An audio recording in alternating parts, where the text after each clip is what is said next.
Welcome back. You've been watching our special transmission of ICC Champions Trophy 2025. We call it जीत की जंग जन्नाब.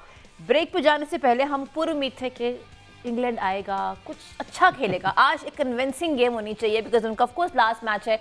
Jos Buttler की captaincy की resignation के बाद आज उनका लास्ट मैच था. लेकिन होता कुछ ही है कि 179 जनाब वो रन्स ऑन बोर्ड करते हैं. इस वक्त अगर हम बात करें टूर्नामेंट के एतबार से ये सबसे लोएस्ट टोटल है. हमारे साथ मौजूद हैं सलमान. बट सलमान, मैं आपसे पूछना चाहती हूँ कि ये आज जो इनकी परफॉर्मेंस रही है सही है. हमने इनकी पहले परफॉर्मेंस भी देखी है जो लाहौर में थी. अच्छा खासा इन्होंने टोटल दे दिया था. Bowling could not really work. But what happened to team England? क्या वाकई ये जॉस बटलर की रेजिग्नेशन के बाद कोई उनका मोरल डाउन हुआ या what went wrong with them according to you? I think England have just fallen apart and they were unable to gather themselves once again. और ये इस बात को कह ले कि it's a testimony of what we have said time and again कि ये गेम जो है ये मसल मेमोरी की है. Once you develop something, it doesn't go away easily. अब वो मजबूर हो गए हैं. वो मतलब ना वक्त देखते हैं ना बॉल देखते हैं. ऐसा लगता है बस शॉट मारनी है. और आज भी वो 35-36 ओवर्स में आउट हो गए. They couldn't play full overs. So it has been their problem. और they say कि जी हम entertain करने के लिए खेलते हैं. Well, I don't know what sort of entertainment they want. अगर losing entertainment है तो भाई बहुत अच्छे लगे रहो. अगर तो ये एंटरटेनमेंट है. बाकी अगर अब इस बारे में बड़ा कीनली सोचना होगा. मेन वाइल हमें ज्वाइन कर रही है आकिब कुरैशी ने जो कि स्टूडियो में हमारे साथ मौजूद है. और कल जो कज़ाफ़ी स्टेडियम में सारी सूरत हाल बनी, बारिश के बाद बहुत सी बातें की गई कि कज़ाफ़ी स्टेडियम जितनी जल्दी बनाया गया लेकिन उसकी जो क्वालिटी है ना वो बेहतर नहीं की गई. इस पर भी आकिब से बात करेंगे. पहले तो हम ये जानेंगे ना कि आकिब नेट सेशंस में जब इंग्लैंड की टीम पाकिस्तान आ गई, LCC में नेट सेशन हुआ, उसमें तो बहुत सी बेहतरी दिखाई दे रही थी. पता चला था कि 50 ओवर्स खेलने आए, लेकिन ग्राउंड में जब मेन मैच होता है ये अचानक से 190 डिग्री चेंज हो जाते हैं. देखिए हमजा, इंग्लैंड की बात करें जिस ना ये अफगानिस्तान के खिलाफ मैच खेलें तो एक किस्म का मैच इनके हाथ में था. लेकिन वहाँ पर जो रूट ने जिस ना की शॉट खेली उधर वो आउट हो गए. और इनका एक ही स्टाइल, जिसना भी सलमान भाई ने बताया कि इनका एक ही स्टाइल है, बस मारी जाए. और वहाँ पर जब हम स्टेडियम में मैच देख रहे होते हैं तो बिलीव मी एक दफ़ा भी कोचिंग स्टाफ से, ड्रेसिंग रूम से कोई कोचिंग स्टाफ इनके पास नहीं आता. ये हम देख के बड़ा हैरान थे कि जब इनके ज़्यादा आउट हो गए. जेमी ओवरटन ने आपने देखा होगा किसना की शॉट मारी, फिर जोफ्रा आर्चर जिसना की शॉट मारते आउट हुए. तो अक्सर टीमों के कोचिंग स्टाफ जो है वो आते हैं और आके बल्लेबाजों को बताते हैं कि भाई इतना स्कोर रह गया, ज़रा हम इस हिसाब से लेके चलते हैं. लेकिन वहाँ पर इस तरह का कुछ नहीं था. ऐसा लग रहा था दो सिर्फ जो क्रीज पे बल्लेबाज हैं वही सारे मैच को लेके चल रहे हैं और उनका फैसला ये हमने हारना या जीतना ही उन्हीं का फैसला है. और एक टाइम पे जिस अफगानिस्तान की टीम बिल्कुल आउट हो गई थी मैच से और फिर वो जिस अजमत उमर जई ने बॉलिंग की बड़ी शानदार थी. तो इंग्लैंड की टीम आज मेंटली तौर पे बिल्कुल ऑफ कलर नजर आई. और जॉस बटलर जिन्होंने माशाल्लाह लाहौर में 4 प्रेस कॉन्फ्रेंस कर दी और हमें किसी और बंदे से सवाल नहीं पूछने दिया. तो ये जॉस बटलर प्रेस कॉन्फ्रेंस में ही ख़त्म, मतलब बिल्कुल डाउन नज़र आ रहे थे. उनका मीडिया जिस तरह के सवालात पूछ रहा था तो वो मुझे लगता है कि हमारे जो पाकिस्तानी मीडिया है वो तो अपने खिलाड़ियों से कुछ बड़ा हाथ नरम रखता है, बड़ी रियायत करता है. उन्होंने सीधे सीधे कप्तानी के हवाले में सवाल पूछे. उन्होंने सीधे सीधे जो है जॉस बटलर की अपनी परफॉर्मेंस के हवाले से सवाल पूछे. तो वहीं पे लग रहा था इंग्लैंड की टीम बहुत ज़्यादा डाउन है. और स्पेशली पहले मैच में जब 352 रन बना के जहाँ पे लग रहा था कि इंग्लैंड की टीम ये मैच जीतने की पोजीशन में नहीं बल्कि जीत जाएगी, वहाँ से मैच जो हारना इंग्लैंड का और फिर इनका ट्रैवल करना दूसरी जगह फिर वापस आना, तो मुझे लगता है ये टोटली मेंटली ऑफ कलर नज़र आए. और आज उसका आपने सबूत देख लिया कि हम इंग्लैंड की टीम ऑल इंपॉर्टेंट मैच में जस्ट 180 रन पर जो है बुक हो गई है. अच्छा, अगर टॉस की बात की जाए, चूंकि उन्होंने टॉस जीतकर पहले फील्डिंग की दावत दी थी, टॉस में आप समझते हैं कि ये एक बेहतर फैसला था? वो समझते थे कि जनाब हमारी बैटिंग इतनी है कि जो जाइंट साइड आप कह सकते हैं साउथ अफ्रीका को, जिस तरह की उन्होंने बॉलिंग की है, तो ये अगर इसी से ही आज सलमान भी, तो ये फैसला आपके नज़दीक ठीक है नेशनल स्टेडियम में? देखें, इंग्लैंड की जो टीम है उनके पास बॉलिंग तो है ही नहीं. मतलब उन बॉलिंग उनकी स्ट्रगल करती है. 300 से कम वो रन नहीं खाते. तो इन्हें तो all the more reason to bat second, ताकि ये अपनी बैटिंग पे इनकी देखे ना कितने जरा गिने जरा टीम को ऊपर से नीचे तक बैटिंग कितनी है. इतनी लंबी बैटिंग है, ठीक है. तो इन्हें तो फर्स्ट हैंड बॉलिंग ही करनी चाहिए क्योंकि वो इनका वीकर पार्ट है जी. लेकिन ये बैटिंग ही करते चले आ रहे हैं टॉस जीत. तो ना ये टारगेट सेटिंग में जो है वो पूरे ओवर खेलने का इनका जहन नहीं है. तो मुझे तो ये नहीं समझ लगती कि ये टॉस जीत के जो डिसाइड करते हैं वो किस बेसिस पे करते हैं. सो आई थिंक इनकी चीजें काफी मेस्ड अप हैं. और ये जो है ना कॉन्सेप्ट्स के ऊपर ना सर्टेन कॉन्सेप्ट्स को जब कह ले के अडॉप्ट करते हैं तो फिर दोबारा लगता है उसको रीथिंक नहीं कर रहे, इनको अब करना पड़ेगा, ये स्ट्रगल कर रहे हैं बहुत लिहाजों से। अच्छा, आपने रीथिंक की बात भी की। डू यू थिंक समहाउ के इंग्लैंड क्रिकेट बोर्ड की हम बात करें, the way they have been focus on the 100 format, do you think that may be the reason कि वो उसको हर्ट कर रहा है उनकी परफॉर्मेंस को? Everybody is struggling out there now. देखिए they have been struggling for a long time. 2023 का वर्ल्ड कप देख लें, 20 ये अभी चैंपियंस ट्रॉफी के हालात देख लें, इससे पहले जो T20 world cup West Indies में होगा उसको आप देख लें। सो दे हैव बीन स्ट्रगलिंग। इनका जो है कहीं पर भी रेजरेक्शन नजर नहीं आ रही, और पहले ही इनको 50 ओवर खेलने में मसला हो रहा था। वो सोने पे सुहागा, वो जो है ब्रेंडन मैकलम की डॉक्ट्रिन आ गई है। वो तो लाहौर कलंदर 20 ओवर खेलने मुश्किल हो गए हुए थे जब वो भाई साहब उनका वो बता रहे थे कि क्या करना है। So I don't know, I think England जो है it will be something that they need to do. They need to put up a performance in terms of जो लॉजिकल हो। वनडे का टेम्पलेट डिफरेंट है, वो उसको अपने मन चाहे टेम्पलेट की तरफ खेलने की कोशिश करें। This is not the way it is done and this is not the way it will happen. अच्छा सलमान भाई, मेरा सवाल थोड़ा सा पूछना चाहता हूँ आपसे। जॉस बटलर ने एज अ कैप्टन अपने आप को 6ठे नंबर पर रखा हुआ है, आप क्या समझते हैं कि अपनी पोजीशन के साथ वो जस्टिफाई कर पा रहे हैं या उनको ओपन ही करना चाहिए था? देखिए वो हो सकता है उन्होंने नए प्लेयर्स के लिए जो है वो जगह छोड़ी हो सकता है उन्होंने जेमी स्मिथ को इंडक्ट करने के लिए ऊपर से डकेट लेकर आए हैं टीम में, फिर वो उसके साथ आप देखे जाए कि यंग प्लेयर्स कितने हैं बीच में, तो प्रोबेबली वो एक ऐसी पोजीशन जो नंबर 6 की है, जो थोड़ी डिफिकल्ट पोजीशन है, पावर हिटिंग की पोजीशन है, उसमें वो अपने आप को लेकर आए। लेकिन इंग्लैंड जो है ना वो on Buttler as the player मेरा ख्याल है वो लूज आउट कर रहे हैं, उसकी कैप्टनसी से इतना गेन नहीं कर रहे, इसीलिए उन्होंने ये फैसला किया है। और इनके जो फैसले होते हैं ना ये बड़े मतलब तरीके से लिए जाते हैं, उन्होंने खुद कर दिया। बट इससे पहले 2-3 दिन पहले नासिर हुसैन और एथरटन जब मैच को डिस्कस कर रहे थे तो उसी में बटलर ने कह दिया था मतलब उस इंटरव्यू में कि ऑल पॉसिबिलिटीज हैं, एंड विद इन 24 आवर्स उसने स्टेप बैक कर लिया उससे। अच्छा आकिब, मैं आपसे ये जानना चाहता हूँ कि जिस तरह से जॉश बटलर आपने कहा कि प्रेस कॉन्फ्रेंस वगैरह की हैं, क्या बेसबॉल मुकल्लम ने आके खुद नहीं की? क्योंकि उनसे भी सवालात होने चाहिए, ये सारा किया था उन्हीं का, ये तो वो नहीं प्रेस कॉन्फ्रेंस करने आए, और अगर आते भी हैं तो वो फिर क्या बात करते हैं? देखिए हमजा, लाहौर में जितनी भी प्रेस कॉन्फ्रेंस हुई हैं वो सारी जॉस बटलर ने किया है। ब्रेंडन मैकलम ने ये इस मैच जो प्री मैच ये जो कराची में हो रहा है उसमें सिर्फ आए थे क्योंकि उसमें जॉस बटलर ने कप्तानी से पहले ही ऐलान कर दिया था। मैं यहाँ पर जरा इनका आपको कोचिंग स्टाफ बता दूं कि कितने बड़े बड़े नाम हैं। एक तो ब्रेंडन मैकलम है, बैटिंग कोच इनके मार्कस ड्रेस्कोथिक हैं, और फिर इनके साथ पॉल कॉलिंगवुड हैं। तो नाम कोचिंग स्टाफ में जब हम देखते हैं वहाँ पे देख के बड़ा मजा आता है, लेकिन जब इनकी हम परफॉर्मेंस देखते हैं वहाँ पर बड़ी दुख भी होता है, मायूसी भी होती है कि नाम अगर आप इंडिविजुअल देखें तो बड़े नाम हैं। लिविंगस्टन को देखें, फिल सॉल्ट को देखें, बेन डकट को देखें, जो रूट को देखें, तमाम अच्छे परफॉर्मर्स हैं। लेकिन यहाँ पर भी मुझे लगता है कि इनके साथ वही मसला आ रहा है जो पाकिस्तान टीम के साथ है। मुझे लगता है कि जो नेट सेशन में हम देखते हैं मार्क वुड और जोफ्रा आर्चर से लंबी बॉलिंग नहीं करवाई जाती। मार्क वुड जब बॉलिंग करवाने आते हैं तो वो बॉलिंग कम करते हैं, गिरते ज़्यादा हैं क्योंकि उनका पाँव ज़रा स्लिप हो जाता है। फिर वो मिट्टी मंगवाते हैं, वहाँ पर उस जो है बैलेंस करवाते हैं सारा, जो उनका जहाँ पे फुट आना होता है।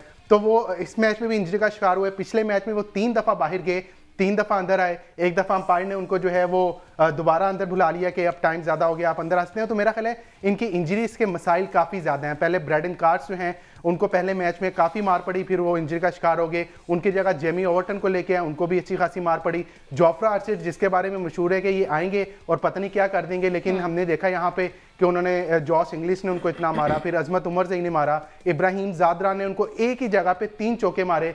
तो जोफ्रा आर्चर भी आउट ऑफ फॉर्म नजर आया। सलमान भाई ने बिल्कुल अच्छी बात की है, बिल्कुल ठीक बात की है कि उनकी बॉलिंग तो कहीं भी नजर नहीं आ रही। मुझे उनकी बॉलिंग देख के माजरत के साथ बिल्कुल अपनी बॉलिंग याद आ रहती है कि एक प्लेयर को मार जब पड़ना शुरू होती है तो दूसरा प्लेयर कहता है मुझे वैसे ही मार लें भाई, खैर है। तो बॉलिंग में भी हमारी स्पिनर्स में देख लें, आदिल रशीद जो इनका ट्रम्प कार्ड किसी दौर में माने जाते थे, इन पिचेस पे वो बिल्कुल जो है वो आउट ऑफ फॉर्म नजर आ रहे हैं, ऑफ कलर नजर आ रहे हैं। लिविंगस्टन जो पार्ट टाइम स्पिनर हैं वो कुछ हद तक सही बॉलिंग कर रहे हैं, लेकिन पार्ट टाइमर आपको कब तक जितवाएगा? तो मेरा ख्याल है इंग्लैंड को रीवैम्प की जरूरत है, जिस तरह यहाँ पे रीवैम्प की जरूरत है, इंग्लैंड को रीवैम्प की जरूरत है। और ज्यादा चांसेस यही है कि वो आगे आके खेलेंगे। रॉब की इनके जो डायरेक्टर क्रिकेट हैं तो यकीनन एक अच्छे जो है वो मैनेजरियल काम करते हैं, तो आप नए प्लेयर्स को इंजेक्ट करेंगे। और जिसना आपने अभी सारा ने दी 100 की बात की, दी 100 में इन खिलाड़ियों का बहुत ज़्यादा जो है वो फोकस है। और वही जिसना सलमान भाई बात करते हैं या आप लोग भी बात करते हैं कि T20 cricket shorter format cricket को तबाह कर रही है, और वही मेरा ख्याल है इंग्लैंड के साथ भी हो रहा है। अच्छा, और उनके जिस तरह से खिलाड़ियों ना, का अच्छा हाँ। आकिब ने कहा ना कि मुझे अपनी बॉलिंग आई, मुझे अच्छा लगा ये अपनी बॉलिंग की बात कह रहे हैं, फिर मैं ये कहने लगा था आपकी तो अच्छी खासी बॉलिंग है यार, फिर मुझे पता चला अच्छा टीम पाकिस्तान की बॉलिंग की बात हो हाँ, रही है। नहीं, उनका फोकस दी 100 पे, हमारा T20 पे, और जो बाकी इंटरेस्ट है वो हमारा एड्स पे होता है। एनीवेज, अब तो हमारी हुकूमत भी कहती है कि इन खिलाड़ियों का जो फोकस है ना वो ज़्यादातर एड्स पे। एनीवेज, बात करते हैं ज़रा हम मार्को जेनसन के ऊपर। जनाब 3 विकेट्स हासिल की सलमान, लेकिन जो 2 कैचेस से ऐसा लगा कि आज he had a wonderful day with the ball and on the field also. Yes. So वो जो उनका कैच था हैरी ब्रूक का, I think that was a sensational. How have you enjoyed his spell today? I think he is very effective, specially अपनी height का बहुत ही अच्छा इस्तेमाल करते हैं। लेंथ जो है ना वो बड़ी कह लें कि नैगिंग है, और बड़ा बैटर्स को वो टेस्ट लेते हैं पूरा शॉर्ट पिच करके। आप उसको बिल्कुल भी उसी जोन में रखते हैं जहाँ पे बैटर कंफर्टेबल नहीं होता।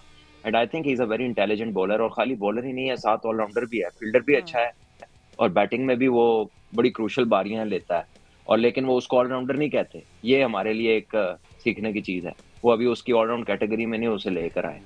बहरहाल आई बिलीव के I think is a wonderful cricketer, और बहुत जो है ना उसकी कंट्रीब्यूशन है for south Africa, is a very very important player. अच्छा सलमान भी इनके अभी कोचिंग और इस टूर्नामेंट में भी अगर साउथ अफ्रीका ने जीतना है तो वो न्यू बॉल के साथ इनका खासा क्रूशल रोल होगा। अभी चूंकि कोचिंग स्टाफ की बात थी, पाउल कॉलिंगवुड है, हम सारी की सारी बात ब्रेंडन मैकलम पे करते हैं। कॉलिंगवुड खुद हैं, जिमी एंडरसन वहां पर हमने देखे हैं डगआउट में, तो इनका भी तो रोल होना चाहिए ना। ये भी तो अपने टाइम के दी बेस्ट रह चुके हैं, तो इनकी क्या इन्वॉल्वमेंट हो सकती है इस टीम में? देखो, टीम को लीड कोचिंग में कौन कर रहा है, दैट इज द पर्सन जिसके ऊपर बात होगी ना। जब बैस बॉल की बात होती है तो एंडरसन का नाम या कॉलिंगवुड का नाम तो नहीं आता जी, तो सारा क्रेडिट तो बैस बॉल को जाता है ना।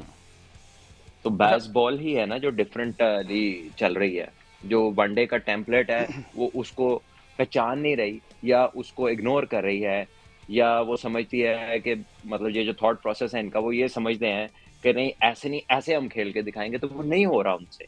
और आप दुनिया में जब कंडीशंस वेरी करती हैं, और वनडे में क्योंकि लेंथ 50 ओवर की है, तो 50 ओवर में हमेशा जो है ना उतार चढ़ाव आता है।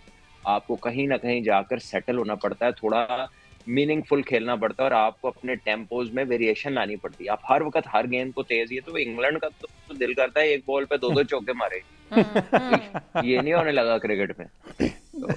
तो ये कई मैच इनके गुजर गए हैं कि ये जो है 50 ओवर ही नहीं खेल पा रहे। हालांकि इनकी बैटिंग कहाँ तक है, आदिल रशीद की भी 9 सेंचुरी है, 10 सेंचुरी है फर्स्ट क्लास क्रिकेट, लेकिन ये 50 ओवर नहीं खेल पा रही है टीम।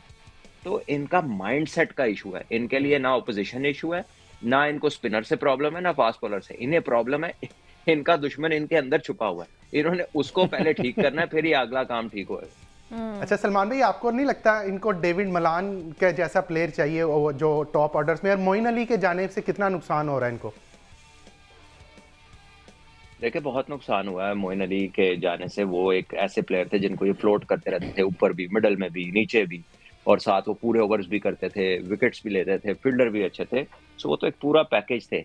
और उसकी जगह इनके पास अब क्या रह गया? कुछ भी नहीं। रेहान को लेकर आए हैं, लेकिन वो भी बहुत छोटे हैं, यंग हैं, नए हैं, और अभी उनकी काफ़ी कह लें कि चीज़ें उन्होंने सीखनी है, अपने करियर में ऐड करनी है।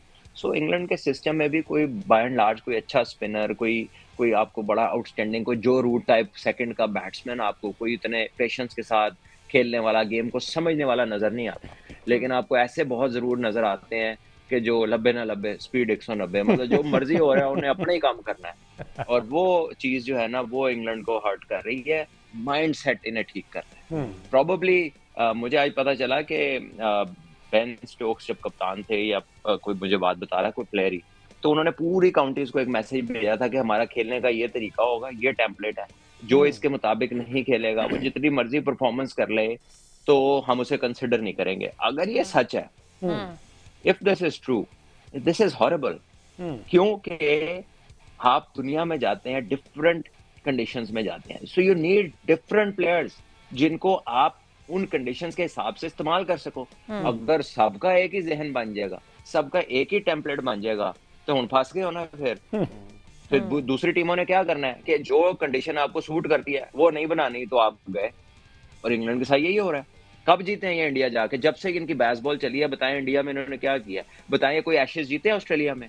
ये 5-0 से, मतलब वो 7वीं करा लो तो 7-0 हो जाना है। 5-0 ही रहता है इनका, ठीक है। और अपने मुल्क में बराबर करा लेते हैं। इनके मुल्क में भी बराबर हुई है, और वो भी एक गलत डिक्लेरेशन की वजह से हुई थी। ओवरली एग्रेसिव होके जब पहले ही दिन डिक्लेयर कर दिया था। 5 दिन का टेस्ट मैच है, पहले ही दिन 6 के 7 आउट थे, 400 के करीब या 400 कुछ था, तो बेन स्टोक्स ने डिक्लेयर कर। तो ये जो अल्ट्रा अग्रेसिव इनकी पॉलिसी है ना, या कह लें कि अंडर एस्टिमेट अपोजिशन को कर देना कि हम तो ऐसे कर देंगे, आई थिंक वो चीज़ अब बैकफायर कर रही है और अब समझ फिलहाल नहीं आ रही।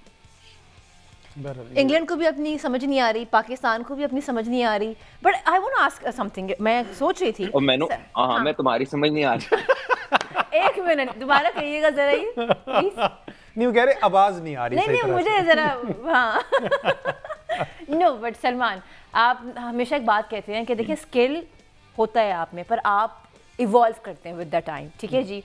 हमारे जो खिलाड़ी हैं जिन्होंने कभी अच्छा परफॉर्म किया, जो नहीं परफॉर्म कर पा रहे, हमारी सिलेक्शन कमेटी चेंज हो जाती है, हमारे हेड कोचेस चेंज हो जाते हैं, खिलाड़ी कुछ ऐसे हैं जो उधर ही हैं, they are not being change. वो खुद क्यों नहीं सोचते? बिकॉज आपके, अगर हम बात करें Ghani institute of cricket academy, वहाँ पर भी वो आते हैं, वहाँ भी ट्रेनिंग उनकी हो रही होती है, आपकी भी आई एम श्योर उनसे बात होती होगी, तो कभी इस बारे में बात नहीं हुई कि वो खुद क्यों नहीं सोचते कि इवॉल्व होना है? देखिए, वो हम उनके साथ काम नहीं करते हैं, और जब तक कोई आके खुद से ना कहे कि आप हमारे साथ बात करें या हेल्प करें या हमें किसी चीज़ की ज़रूरत है, कोई भी बंदा क्यों कहेगा? बिकॉज यू थिंक कि हर इंसान अपनी जोन में है। हर इंसान जो है वो उनका the way they present themselves, the body language and the way the attitude is, it seems as if they know what they're doing and they should know what they're doing at this level. लेकिन फिर भी जब बंदा फंसता है तो वो आपने किसी से जाके खुद बात करनी है ना, खुद बात करनी है आपने जाके। वो अपने कोचिंग स्टाफ के साथ काम करते हैं जो उनको एनसीए ने दिया हुआ है या पीसीबी ने दिया हुआ है, और हमारा एज आउटसाइडर्स ये काम नहीं है कि हम उनको जाके कहें आपका ये हो रहा तो आप ऐसे नहीं ऐसे कर लो। This is not how things work. पर ये इवॉल्व क्यों नहीं कर और रहे? इस तरह कहने वाले की कोई वैल्यू भी नहीं होती।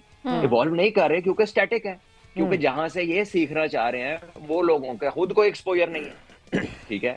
जिन लोगों के ऊपर हम लोग बेस कर रहे हैं, मुझे बताएं ना, मैं तो कई दफा कह चुका हूँ वेरी ओपनली, बल्कि मेरे तो पाकिस्तान के जब कोच से मेरी गपशप हुई कुछ दिन पहले हमारी ग्राउंड में, तो मैंने उनसे ये सवाल किया था कि बैटिंग के मुतालिक बैट्समैन होना चाहिए बात करने के लिए, आप अच्छे होंगे as coach, as technical coach आप अच्छे होंगे, स्ट्रेटेजिकली बैटिंग को टॉक थ्रू करना, बड़े स्कोरों को, इनिंग्स कैसे बनती है, ओवर्स कैसे खेलते हैं, फेजेस कौन से होते हैं, जिन्होंने कभी ये जिंदगी में काम किया ही नहीं वो क्या बताते हैं इस पे। तो उन्होंने कहा नहीं वो बहुत अच्छा है। तो मैंने कहा जी ठीक है, बहुत अच्छा है, मुझे क्या एतराज है, करिए जो करना। नहीं अभी मैं उनको बुरा थोड़ी कह रहा हूँ, मैं तो ये कह रहा हूँ कि आप अगर दिल का ऑपरेशन है तो भैया आप जो है वो आम एमबीबीएस से तो नहीं कराते, या दिल का ऑपरेशन जो है वो किडनी वाले से तो नहीं कराते ना, स्पेशलिस्ट के पास जाते हैं। So in that regard have we ever thought कि हम क्या कर रहे हैं, ठीक है, have we ever thought where are problems लाए, ठीक है। हमें जरूरत होती है पावर ट्रेनिंग की तो हम एंड्योरेंस वाली ट्रेनिंग कर रहे होते हैं, हमें जरूरत किसी और चीज की होती है हम कोई और चीज कर रहे होते हैं, तो हम इररेलेवेंट चीजों में घुसे और फंसे हुए। तो जब तक वो खुद नहीं निकलना चाहेंगे कौन निकाल सकता है?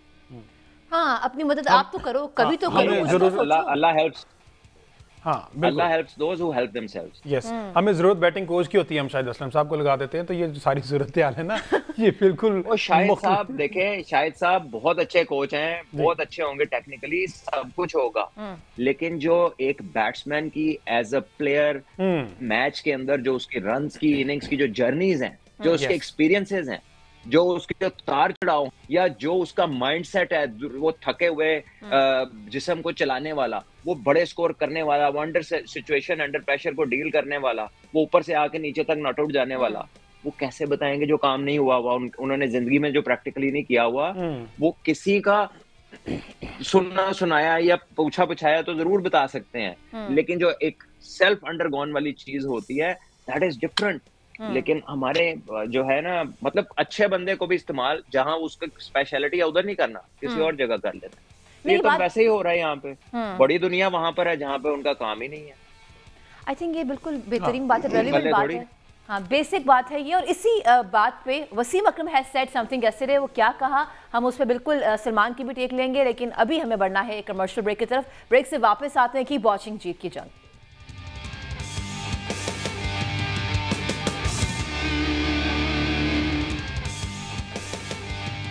Welcome back. You been watching a special transmission of ICC champions trophy 2025। बहुत सारे डिस्कशंस हम कर रहे हैं, करते रहेंगे, बिकॉज ऑफ कोर्स हम चाहते हैं कि पाकिस्तान क्रिकेट बोर्ड की अगर हम बात करें तो बेहतरी आए। और वो जो एरा मैंने और हमजा ने, हम थोड़ी देर पहले बात ही कर रहे थे कि हमने जो दौर देखा था, हम चाहते हैं हमारे बच्चे भी वो मेंटोर्स से इंस्पायर हों जिनसे हम इंस्पायर हुए। अभी वो किससे इंस्पायर हो रहे हैं? Who should they look up? है कोई नहीं जिनसे वो इंस्पायर्ड थे। वो अब आउट ऑफ फॉर्म हो चुके हैं। बिल्कुल ऐसे तो ही। वो कोई हीरो ही नहीं है हमारे पास। एनीवेज, जहां हम हीरोज की बात कर रहे हैं वहां पे वसीम अकरम हैज सेड समथिंग। मैं सलमान में चाहती हूँ कि आप इस पे अगर थोड़ी सी अपना टेक भी दे दें। ही सेड कि देखिए, इस वक्त अगर हम अंडर 19 की बात करते हैं, पाकिस्तान शाहीन्स की बात करते हैं, तो उन्होंने एक रिक्वेस्ट की है पीसीबी से, सजेशन भी दी है कि उनको लगता है कि Yunus Khan can B an ideal option, कि वो बच्चों को जाकर ट्रेनिंग दें and that should be run by Yunus Khan. Because इस वक्त अंडर 19 की बात करें या पाकिस्तान शाहीन्स की बात करें, उनको एक ऐसे मेंटोर की ज़रूरत है जो कि लग के उनके साथ काम करें। एंड ही थिंक्स के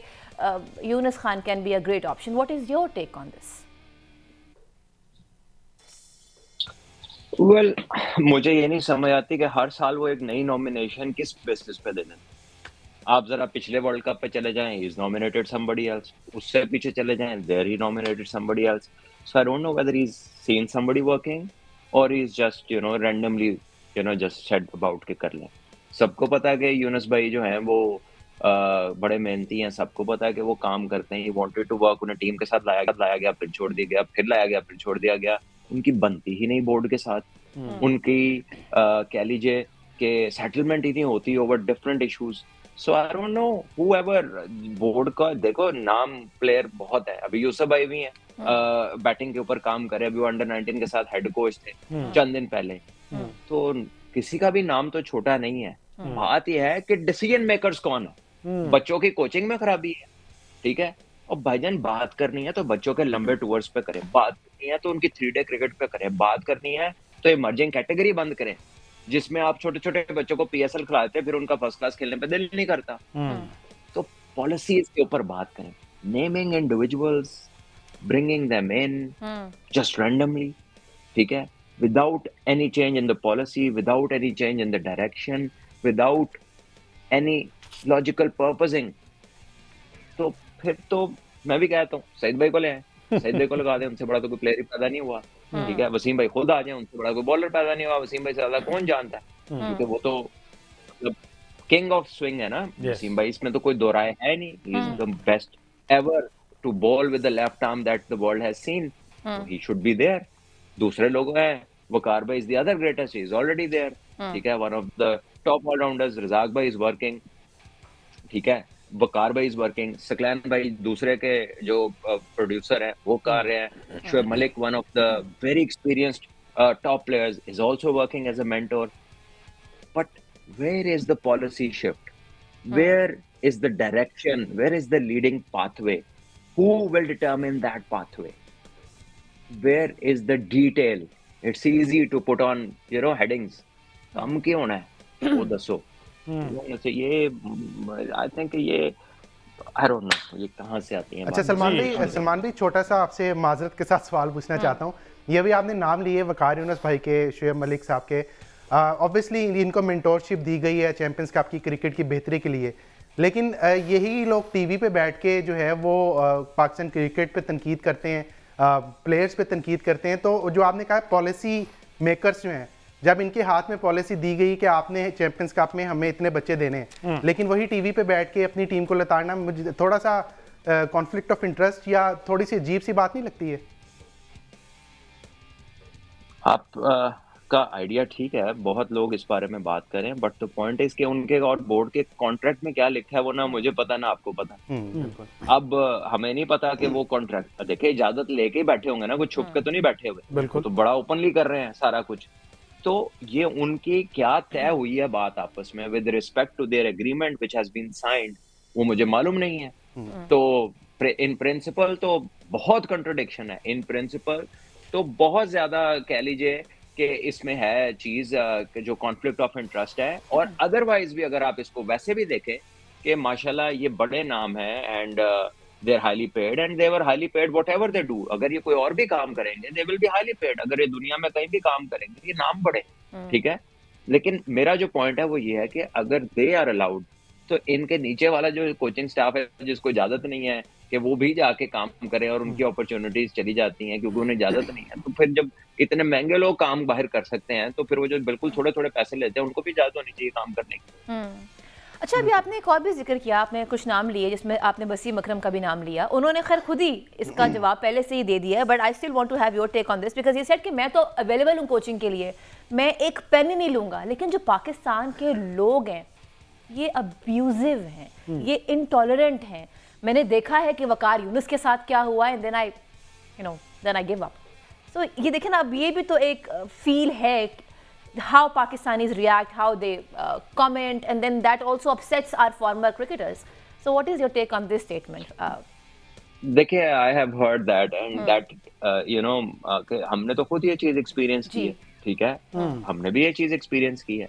The point is कि टॉलरेंट तो बड़ा अच्छा लफ्ज है, हम we do not recognize, हम जब बात करते हैं हमें नहीं पता होता कि हम क्या बात कर रहे हैं, किसके बारे में बात कर रहे हैं, और अपनी पोजीशन का भी नहीं पता होता कि हमारा क्या कंट्रीब्यूशन है किसी भी सिनेरियो में इस मुल्क के लिए। तो हमारे यहाँ लोग कहते हैं आजादी नहीं है, लेकिन जितनी ये मुंह की आजादी इधर है कि कोई उठ के कुछ भी किसी को भी कह सकता है, इतनी दुनिया में कहीं पर नहीं है, क्योंकि हम लोग तो रिस्पेक्ट तो किसी की करते नहीं है। ये बात तो ठीक है वसीम भाई की, और वो बंदा बात कर रहा होता है जो घर में जिसको दही जिससे मंगवाना होना तो 8 बारी अम्मी नू कहना पैंदा, फिर अब्बू नू कहंदी है, फिर अब्बू से कहते हैं कि करो वरना ऐसे हो जाएगा, तो फिर वो काम करदा। वो वाले बच्चे जो बह के हर जगह ते फोन भर के जो मर्जी कमेंट कर दे, जिस पे जो मर्जी कर दे, कोई पोस्ट कर दे, he is right, people don't respect. और इस तरह होता क्या है, पर्सन लाइक वसीम अकरम उनका दिल नहीं करता काम करने पे, तो ठीक है वो फिर अब। और मैं आपको वैसे एक बात बताऊं कि हमारा क्रिकेट बोर्ड भी इन लोगों के कमेंट्स के ऊपर अपने डिसीजंस बेस्ड करता है। मेरी उनसे गुजारिश है कि डिसीजंस कॉम्पिटेंस के ऊपर ले, डिसीजंस मेरिट के ऊपर ले। Do not waste your time thinking कि लोग क्या कहेंगे। ये कोई इदारा वो नहीं है जो वोटिंग से चलता है लोगों की, ये स्पेशलिस्टों का इदारा है, ठीक है। इस पे वो लोग लेकर आने जिनको काम आता है, वो नहीं लेकर आने के जिनके नीचे कमेंट्स बड़े अच्छे आते हैं, वरना वो टिकटॉकरों से अच्छे कमेंट किसी की वीडियो पर नहीं आते। वो भी हीरोज हैं बच्चों के, ठीक है, क्योंकि वो बनाते हैं वीडियोस जो लोगों को देखने में पसंद है, वो वाला कंटेंट जनरेट करते हैं जिन्हें लोग एंजॉय करते हैं, ठीक है। तो अब मसला ये है कि आपने उन लोगों के कमेंट्स के ऊपर या प्रेस के कमेंट्स के ऊपर आपने फैसले करने हैं, ठीक है। अगर ये करने हैं तो ये तो आप कर ही रहे हैं, वो तो बड़े अरसे तो हो रहा है। If you want to do that, carry on doing that, ठीक है। But that is hurting our cricket. क्या आप रातों रात फैसले अपने चेंज कर लेते हैं? नहीं, वो नहीं, ये सिर्फ ऐसे ही बस, कोई हर्ट हुट नहीं है, ठीक है। ये कौन सा हर्ट है मुझे बता देना। मतलब ये आपको बताऊं, ये लोग भी बदनाम है, जो आम लोग है ना वो भी बदनाम है, क्योंकि ये तो बड़ा आसान है मैनिपुलेट करना कि आपने क्या किया, आपने कोई अकाउंट बनाया, आपने कोई भी अपना नाम रख लिया और आपने कुछ भी आके कमेंट कर दिया। आप हजारों अकाउंट बना सकते हैं और पूरी कैंपेन, फेक कैंपेन रन कर सकते हैं, किसी के ऊपर भी आप मैलिशियस कैंपेन रन कर सकते हैं। सो ये कैंपेन्स को शट डाउन करने का तरीका दुनिया में यही है कि जिन्होंने डिसीजन लेना होता है वो लेते हैं, and they mean business, they do not care कि कोई क्या कह रहा है, ठीक है। हमारे यहाँ प्रॉब्लम यह है कि मतलब हर बंदा अपने ख्याल में हाजी सनाउल्लाह है, ठीक है। तो उदी ना इज्जत बड़े इजी नाल खब्बे सजे हो जाती है, ठीक है। जो कि हमारी कौम की अगर आप बातें सुने तो अक्सर ये भी ये लोग कब कह रहे होते हैं, लोग सुन रहे होते हैं, वो जी हमारा ये हो गया। भाई साहब, या तो आप ये सुन लें कि कमेंट्स में क्या हो रहा है, तो या फिर आप स्ट्रेटेजिक डिसीजंस लें, वो जो आप स्पेशलाइज्ड जॉब के लिए आपको लेने चाहिए। तो अब आपने रास्ता अपना खुद चूज करना है, whether you go to the people who are loved in the comments और whether you go to the people who really know what to do. ये आपकी मर्जी है। अच्छा, यहाँ पे मैं एक बात ऐड करना चाहता हूँ, जिसने अभी बात हो रही थी कि हमारे प्लेयर्स के रोल मॉडल या दूसरी चीज़ें क्या हैं। अभी रिसेंटली आपने अभिषेक शर्मा का इंटरव्यू देखा होगा, एक रोल मॉडल होता है, जिसना सलमान भाई का भी मैंने एक दफ़ा इंटरव्यू सुना था, उन्होंने सईद अनवर को अपना रोल मॉडल कहा हुआ है। तो हर प्लेयर का कोई ना कोई रोल मॉडल है, लेकिन अभिषेक शर्मा ने युवराज सिंह को अपना गुरु कहा हुआ है, और युवराज सिंह के जो वालिद साहब की अकेडमी है वहां पर अभिषेक शर्मा जो है उनको ग्रूम किया जा रहा है। उनको ग्रूम कौन कर रहा है? कोई राहुल द्रविड़ नहीं, कोई कोचिंग स्टाफ नहीं, युवराज सिंह उनको अकेले जो है ग्रूम कर रहे हैं। क्या वसीम भाई ने, मतलब one of the greatest bowler हैं, मेरे खुद आइडियल हैं, वसीम भाई ने कभी शाहीन शाह अफरीदी को जो है इंडिविजुअल उस पर काम करते हुए आपने देखा है? या आपने जो है वसीम भाई को मीर हमजा पे, शाहीन अफरीदी तो चलें आप टॉप का है, कभी आपने करते हुए देखा? मेरा ख्याल है कभी भी नहीं। और जिस तरह भी सलमान भाई ने बताया कि जब GSE में है तो प्लेयर जब खुद नहीं आना चाहते, तो मेरा ख्याल है ना आपके पास मोहम्मद यूसुफ आएंगे, ना सलमान भाई आएंगे, ना वकार यूनुस आएंगे, ना वसीम अकरम आएंगे। तो प्लेयर को भी थोड़ा सा मेरा ख्याल है देखना चाहिए कि वो एक अपने प्लेयर को जो आइडलाइज करता है उसके पास जाए, उससे जाके सीखे कि मैं कहाँ पे गलत कर रहा हूँ, कहाँ पे सही कर रहा हूँ, और ज़्यादा बेहतर होने की, इंप्रूवमेंट की गुंजाइश हो सकती है। तो मेरा ख्याल है ये प्लेयर्स का भी डिपेंड करता है कि वो अपने गुरु को किसी को गुरु मान लें, वरना फिर इस तरह की बातें होंगी कि यूनुस खान को ले आए, अगले सीरीज में अजहर अली को ले आए, अगली सीरीज में मोहम्मद यूसुफ को ले आए, जिसनाद मोहम्मद यूसुफ ने ऑफर कर दिया, नहीं लेकर आए। मैं तो कह रहा हूँ भैया, मैं तो कह रहा हूँ कि जरूर लेकर आए, लेकिन फिर उसको काम का स्कोप देना। वो जो वो करना चाहता है अपने तरीके से, फिर उसको इम्प्लीमेंट करने देना। अगर उसको लाकर भी किसी नॉन क्रिकेटर नहीं बताना है कि क्या करना है, ठीक है, और अगर उसको ला के डायरेक्शन उन्हीं ने देनी है जो पहले भी दे रहे हैं डायरेक्शंस, तो फिर डायरेक्शन फर्क किस तरह होगी? ठीक है, अगर उनके डायरेक्शन सही होनी होती तो फिर पहले चीजें ठीक हो जाती। बिल्कुल ठीक है। और जिस तरह से आकिब कह रहा है ना कि अभिषेक को वो प्रॉपर गाइड कर रहे हैं, तो मेरी बात सुने, अगर शाहीन अफरीदी, आप क्या समझते हैं कि शाहीन अफरीदी कहेगा कि कोई भी आके मुझे बता दे और मैं सुन लूंगा? वो तो आजकल खुदा न खास्ता खुदा बने बैठे हैं, वो कहते हैं कि मुझे सब आता है, मैं एक प्रॉपर ऑलराउंडर हूं, मुझे सारा कुछ आता है, मुझे किसी के सिखाने की ज़रूरत नहीं है। तो जब ये वाला एटीट्यूड आ जाता है बंदे में, तो फिर वो उसका जो अंजाम होता है ना वो तबाही होता है, और उस रास्ते पे गामजन है। अल्लाह करे अल्लाह करे अल्लाह करे कि शाहीन शाह अफरीदी अभी भी संभल जाएं और कुछ सीखने के प्रोसेस की तरफ जाएं, पाकिस्तान क्रिकेट की बेहतरी की तरफ जाएं, ना कि कप्तानी की दौड़ के पीछे ये जो 2-3 ग्रुप चल रहे थे इस पे रहें। क्योंकि अब तो खुल के बातें सामने आ गई ना कि अंदर ग्रुपिंग हुई हुई है। अब ये एक्स क्रिकेटर्स कहने लगे हैं कि जब तक ये ग्रुपिंग खत्म नहीं होगी पाकिस्तान क्रिकेट बेहतर नहीं हो सकती। तो ये वैसे क्या एक टोटका हो सकता है सलमान भाई, ये ग्रुपिंग खत्म करने से? क्या इन आपको सबको पता कौन कौन से वो प्लेयर है, क्या इन प्लेयर को बाहर कर दिया जाए, फिर पाकिस्तान टीम से ये चीजें खत्म हो सकती हैं और पाकिस्तान एक ट्रैक पे आ सकता है?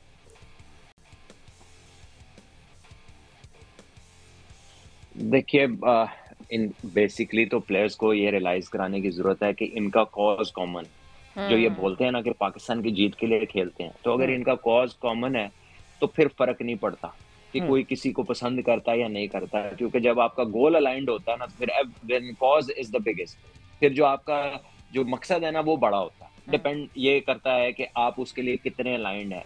दूसरी बात यह है कि जब आप कप्तानों की एक लाइन खींच देते हैं ना टीम के अंदर, तो फिर स्ट्रॉन्ग ओपिनियंस जनरेट होते हैं। फिर वो ओपिनियंस के जाहिर है, फिर कोई एक आपके साथ एग्री करता है, कोई किसी के साथ एग्री करता है, कोई किसी के साथ अलाइंड होता है, तो फिर आपको वो टूटे हुए पीस आपको नजर आते हैं। I think the captain should not be based on कि ये हमारा बेस्ट प्लेयर है। The captain should not be based on कि ये हमारा सीनियर है। The captain should be the most tactically smart person, जिसका विजन हो, जिसके पास डिसीजन लेने की अथॉरिटी हो, और जिसकी एक ऑरा होती है, जिसकी फॉलोइंग होती है नेचुरल, ठीक है, और वो अपनी कम्युनिकेशन में बड़ा क्लियर होता है।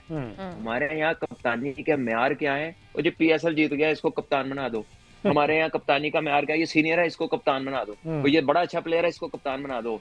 ये तो कप्तानी के म्यार ही नहीं है दुनिया में।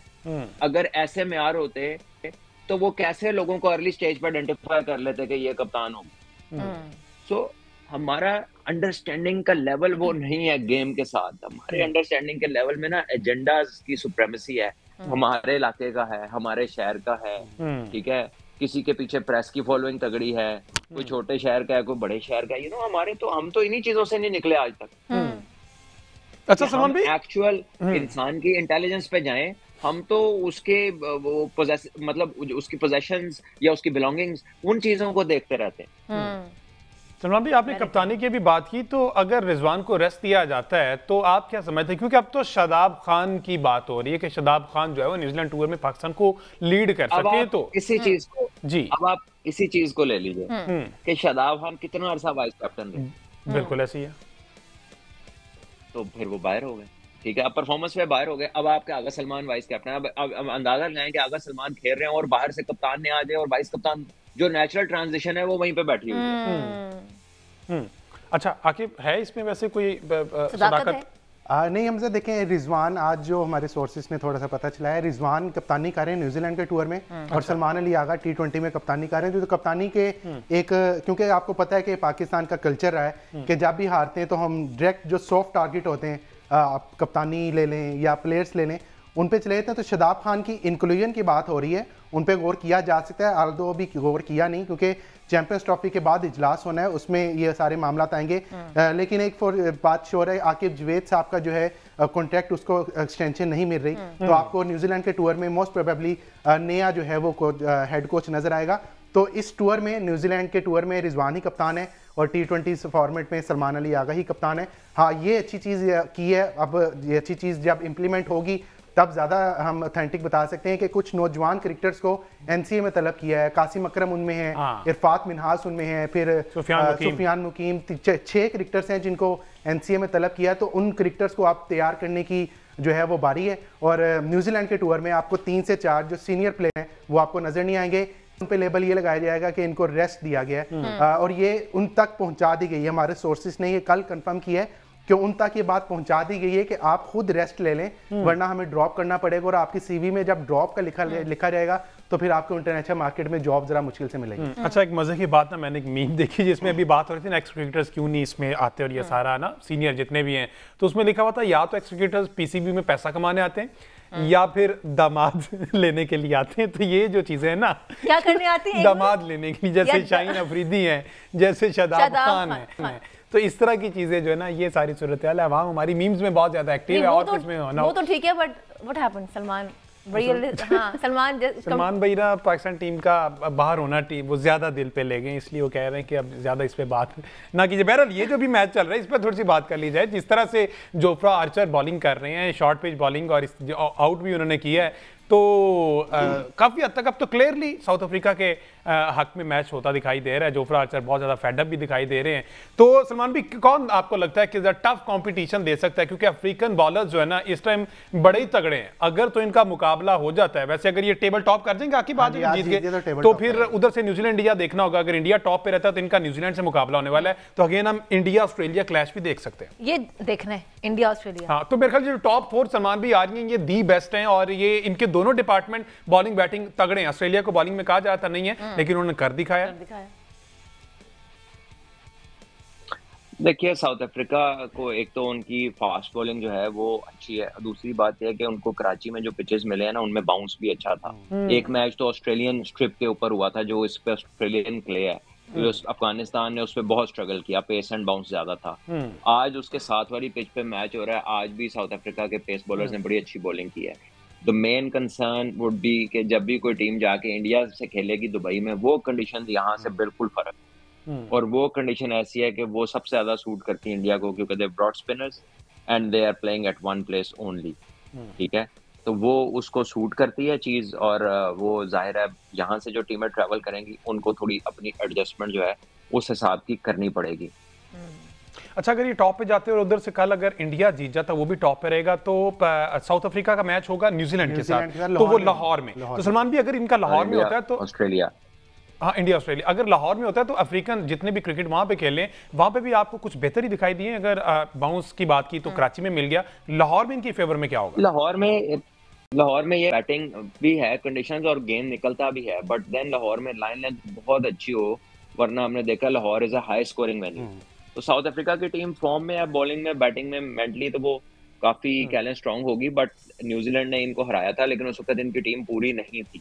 ठीक है, अब इनके वो बॉलिंग यूनिट पूरा हो गया, रबाडा के आने से और मार्को येंसन के आने से, मिलर भी आ गया, क्लासन भी आ गया, तो नाउ मैच तगड़ा होगा इनका और न्यूजीलैंड का अगर होता है, या इनका जो है वो होगा नंबर 2 से जिससे भी मैच। लेट्स सी जी क्या। और अगर इनको नंबर 2 पे आ गई इंडिया, तो फिर इन्हें नंबर 1 पे आने का हो सकता है, इतना फायदा ना हो। फिर इन्हें उधर जाना पड़े और वहां से वो इतना फेमिलियर है नहीं है। बहरहाल जी वहां से फिर अफ्रीका जाना वहां से सीधा आसान नहीं हो जाएगी। But thank you Aaqib ji for coming here, thank you Salman. बहुत सारी और बातें जो रह गई हैं वो कल इंशाल्लाह आपसे करते हैं। Thank you Hamza. एंड कल is going to be a big match between team New Zealand and team Bharat. मुझे पता है कल आपको एक दफा फिर दुबई क्रिकेट स्टेडियम में एक सी नजर आने वाला है, Yes. ब्लू मजे का। और वो टॉप पोजीशन के लिए दोनों टीम्स जो है ना वो जंग करेंगी और अच्छा लड़ेंगी। तो मेरे ख्याल कल का मैच बहुत मजे का होने वाला है। मिलते हैं कल 1 बिल्कुल बजे। कल मिलते हैं। अपना फीडबैक जरूर दीजिएगा। This is me Sara Baloch signing out along with Hamza and the whole team. जाते जाते मिलके कहेंगे पाकिस्तान जिंदाबाद। जिंदाबाद। अल्लाह हाफिज।